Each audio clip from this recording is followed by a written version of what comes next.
If you have ever had a wine-induced headache, you will know what I mean. I'm coming up on 5 years alcohol-free. But just because I have been sober for 5 years does not mean that I do not crave. So one night, we didn't have the kiddos with us. I was actually ordering dinner completely alone, and DoorDash reminded me that I can add alcohol to my order very easily. They were like, gonna make this dinner complete and add some alcohol in the mix, or some shit like that.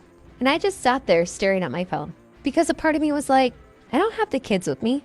I'm not gonna see Matt for a couple hours. And as much as I want to be ashamed of the fact that I thought about adding alcohol to that order, it's a part of recovery.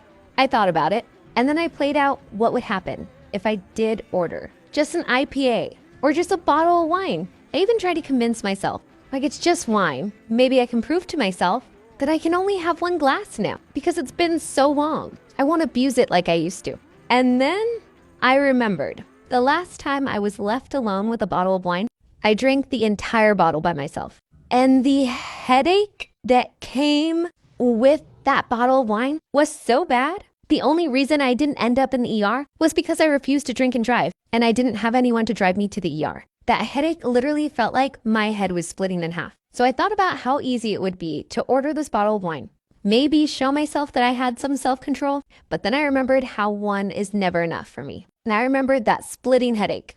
And I easily declined to not have alcohol added on to that order. Throughout my sobriety journey, Matt has been my #1 supporter. And I almost always tell him whenever I crave. And again, a part of me was embarrassed, a part of me was ashamed. I told him honestly, the only thing that stopped me was the thought of that splitting headache. And although I felt so weak in that moment, because my craving was so intense, Matt praised me. And he explained that cravings can come at any time, no matter how long you've been sober. But if you have the right tools, you can work through your cravings. And without even knowing it, I used the tool playing out what would happen if I did drink to stop myself from drinking that night. So if you're feeling weak or ashamed or embarrassed because your cravings hit you really hard, 1, you aren't alone. 2, try to remember what will happen if you do drink or use. And 3, I'm proud of you.